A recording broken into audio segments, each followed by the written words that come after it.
Exodus chapter 6 verse 1 to 3. Sinabi ni Yahweh kay Moises, makikita mo ngayon kung ano ang gagawin ko sa Faraon. Hindi lamang siya mapipilitang pumayag na kayo umalis, ipagtatabuyan pa niya kayo. Sinabi ng Diyos kay Moises, ako si Yahweh, nagpakita ako kay na Abraham, Isaac at Jacob bilang makapangyarihang Diyos, ngunit hindi ako nagpakilalang sa kanila sa pangalang Yahweh. Amen. Exodus 6 verse 4 to 6.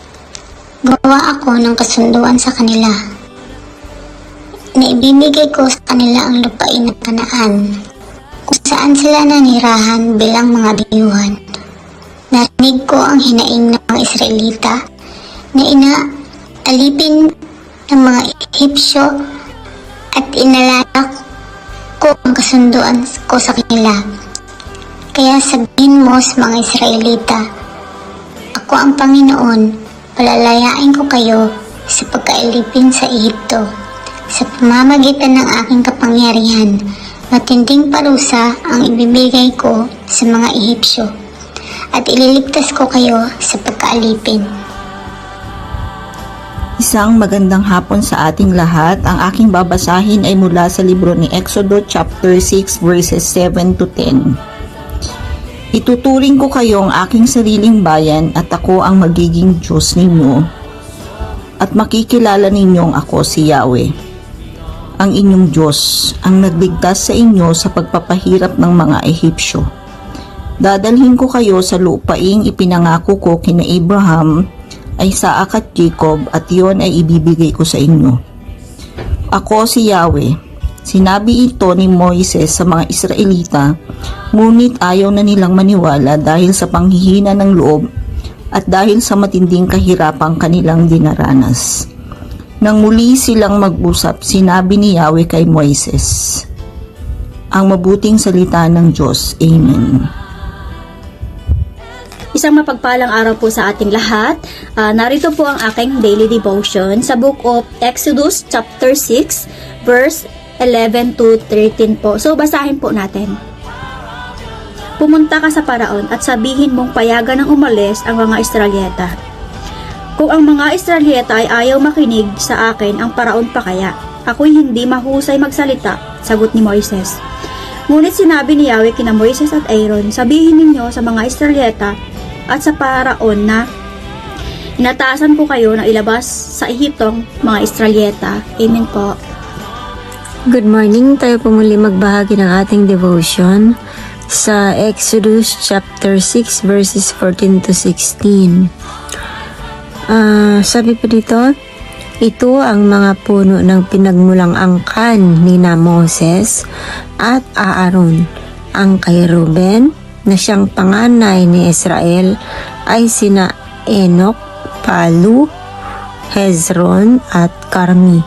Ang kay Simeon ay sina Jemuel, Jamin, Ohad, Jakin, Zohar at Saul na anak ng isang Kananea. Kay Levi naman ay sina Gershon, Kohat at Merari. Si Levi ay nabuhay ng 137 taon. Parinan dyan sa pagkakabasa ng kanyang mga salita. Pakatandaan natin na lahat ng mga lumalabas na pangalan ay ito'y paghahanda sa mga susunod na mga chapter kasi mahahalaga po yung mga pangalan na yan sa mga kwento. Lalo na itong lineage ni Levi. Ilalahad po kasi dito yung kanilang mga katungkulan sa tabernacle. Kaya yan na ilalahad yung kanilang mga pangalan. So, makikita sa susunod na chapter yung kanilang mga obligasyon sa loob ng tabernacle. Yun po. Yun lang po. Magandang araw. Magandang araw po sa ating lahat. Ang ibabahagi ko po ngayon ay matatagpuan sa book of Exodus chapter 6 verses 17 to 19. Ang sabi po dito, ang naging anak naman ni Gerson ay sina Libni at Semi. Ang kay Kohat naman ay sina Amram, Izhar, Hebron at Uziel. Nabuhay si Kohat ng 110 33 taon. Naging anak ni Merari sina Mahali at Musi. Ito ang mga angkan sa lipi ni Levi. Purihin po ang Panginoon sa pagkakabasa ng kanyang mga salita.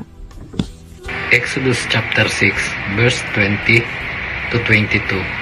Napangasawa ni Amram si Jochebed na kapatid ng kanyang ama, at naging anak nila sina Aaron at Moises. Si Amram ay nabuhay ng 137 taon. Naging anak ni Isar sina Korah, Nefeg at Sikri. Ang mga anak naman ni Uzel ay sina Misael, Elsaphan at Sitri. Yun lamang po, amen. Book of Exodus chapter 6 verse 23 to 25. Napangasawa ni Aaron si Elisheba na anak ni Aminadab at kapatid ni Nahum. Ang mga anak ng lalaki sina Nadab, Abihu, Elazar at Tamar. Ang mga anak na lalaki ni Korah ay sina Asir, Elkanah at Abisab. Sila ang mga pamilya nila na may angkan nagmula kay Korah. Si Elisheba na anak ni Aaron ay nakapag-asawa ng isang anak na Petel na kanilang anak na lalaki na Pinmisas. Sila ang mga ninuno ng pamilyang nagmula kay Levi. Amen. Chapter 6 verse 26 to 28. Verse 26, It was this Aaron and Moses to whom the Lord said, Bring the Israelites out of Egypt by their divisions. 27, They were the ones who spoke to Pharaoh, king of Egypt, about bringing the Israelites out of Egypt. The same Moses and Aaron. 28, Now, when the Lord spoke to Moses in Egypt. Amen po. Exodus chapter 6 verse 29 to 30. Ganito ang sinabi sa kanya, Ako si Yahweh, sabihin mo sa Paraon, sa hari ng Ehipto ang lahat ng sinabi ko sa iyo. Ngunit sumagot si Moises, Paano ako papakinggan ng Paraon gayong hindi ako mahusay magsalita?